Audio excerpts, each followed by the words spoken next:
Alright, before the video start, I know, okay, hear me out. So I know this is the manga, right? And she's not been animated yet in the whole show. So therefore, I don't know how to pronounce the her name yet. I think it's Quan Chi because she's Chinese, but it's like, is it Quanxi? Quanxi?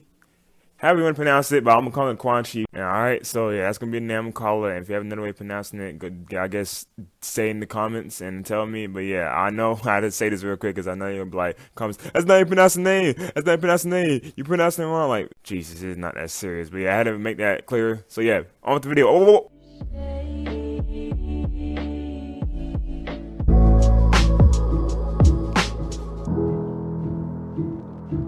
oh man, Quan Chi, man, I tell you, this character in Chainsaw Man is easily one of my top 10 characters in this manga, and the fact that she had like a small presence in the series, and yet people still love her, and she's one of the most beloved characters in the series. So, since y'all like my, Ree's video talking about her and Denji relationship, and her impact in Chainsaw Man, I was like, let me go and do a follow-up video to that with more Chainsaw Man characters, starting off with Quanxi. Now, like I said, Quanxi had like a small presence in Chainsaw Man, but she left like a big impact, and she is first introduced in the worldwide assassination arc, or basically it's a simple arc that, everyone from around the world came together and to kill Denji, the Chainsaw Man, just because, to get a reward out of it. And that brought, different characters like those three brothers, I forgot their names like that.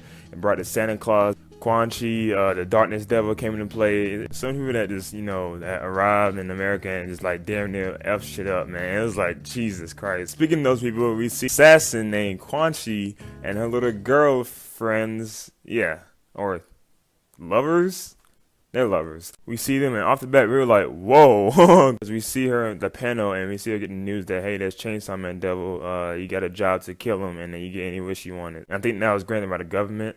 And of course, that applies to the other people as well, like Santa Claus, the three boys, and the other people there. So yeah, that simply sets up the whole arc. We see Quan Chi hear the news, and she was like, oh, okay, because first of all, she knows that it's going to be an easy job as well. You'll see why in a minute. And then she was like, her one wish is to grant normal lives for her girls, because some have disabilities and some, are not really human. But yes, and that's her wish for the girls, which is very, very thoughtful. And so yeah, we cut from that, her appearing in Japan, and you just see her, your one task is to kill Denji, the Chainsaw Man. Oh my god, the way she came in, I'm talking about, she legit sliced through, like, Sonic the Hedgehog was like, flash them through niggas like that. I remember it was a crowd of people in that manga, and then she like legit was just like, flash them through everyone so quick, and then she made her way to like the main people, and it was like dead panels. Like you see everyone heads just chopped off. It was like she sliced all the niggas with a sword. Man, I'm like, oh my god, well, who is this girl? First of all, she got hyped up too because Kishibe even said that out of all people that's gonna come to Japan to kill Denji, she's the most dangerous one in hand-to-hand combat wise. And just like, man, you gotta watch out for her. I was like, okay, y'all gassing her up, let's see what she got. And then boom, just slice through everyone like that. Really like nice cold female like side character or like any character in general. Just like a nice cold female. It was like, damn, that's how you make your presence known. And from what I've seen online, I see people talking about Quan Chi is like, the best character in Chainsaw Man, like combat wise, the strongest one combat wise, all that type of stuff. And people always talking about her skill, but no one really talking about like her as a person and her thoughts and stuff like that. Because of one, understandable, because she was like a monk for like a short period of time, and they moved on from that. But even though her presence was small, she still left a little impact for me because, well, she's more than just like a skilled person. And we see some panels he talks about how she remember when she had a conversation with Kishibe. We see why she's like this unfazed person and why she's like so low key, because of one, she's a bit up there at age. You could say the same thing like Kishibe, because they was once former pal, and they used to work together back in the day. In that little small panels they showed us, I like that very much. And yeah, so we see that she's been through a lot of stuff. It was like so little, but it's so like, it speaks volumes, because she told us a story of how like she involved like the support of life in TV. Like she was like so invested in her life, and she bought magazines showing TV every day. And then yeah, but one day she got exposed to some crazy stuff, like news people was following her, paparazzi and all that type of stuff.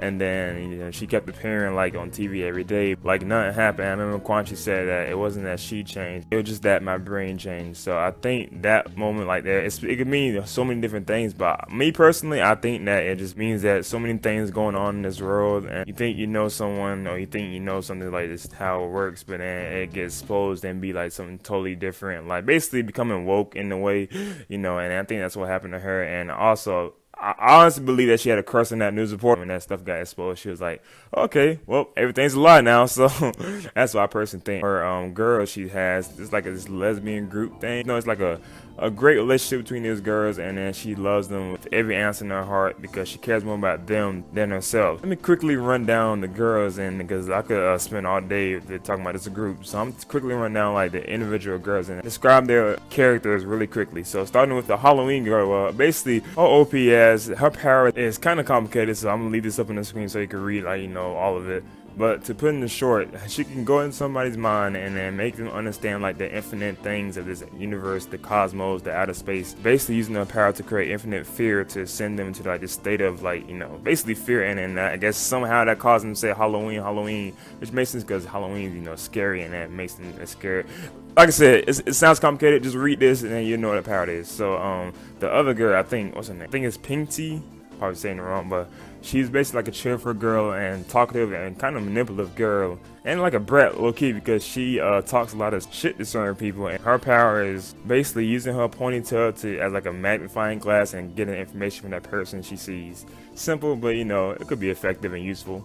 And another one, long, and her, well, she kind of doesn't have a personality. All she makes like little expressions, and I don't think she could talk either. So I guess, yeah, there's that. And her power is fire breathing. And last but not least, we have Suski. I think that's her name. This person, this doll-ish girl. And she's kind of like the same as Long, like no real personality, but she is very loyal. I mean, loyal to her girls, like each and every one, especially the Quanxi. Like, she's very loyal to them, and it shows that in numerous panels. Yeah, and I basically explain on them because they are all very close to Quan Chi, and then they all care for each other. And it's very unique because I never saw this lesbian couple like in an anime or manga, besides the H. But yeah, like I haven't seen like these groups works in the manga this well, and I think it's honestly sweet because like each and one of these girls see like Quan Chi as like this, okay, actually, never mind. Okay, it sounded weird that I just explained everything, but like they see them as her caretaker. Yeah, I'm not gonna use the M word, but like they all see them as like a caretaker. And I think she like embodies that because she really takes care of others and look out for people, and especially her girls. That's all she cares about. And yet something so simple could be so like impactful.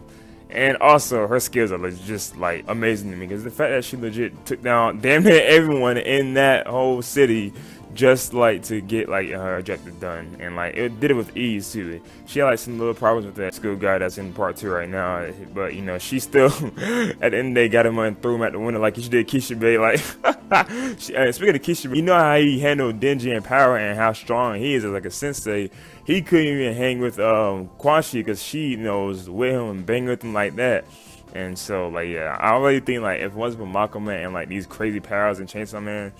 Well, actually, no, I stand by this. In terms of combat, Quanxi is the strongest, and Kishibe is like little under her. But no, she's the strongest female in Chainsaw Man combat-wise. So, I mean, I'm going to say it now. I said combat-wise, not like power-wise, because y'all know how y'all are. So, and I really wish like she kind of had more time in the manga because I love her as a character.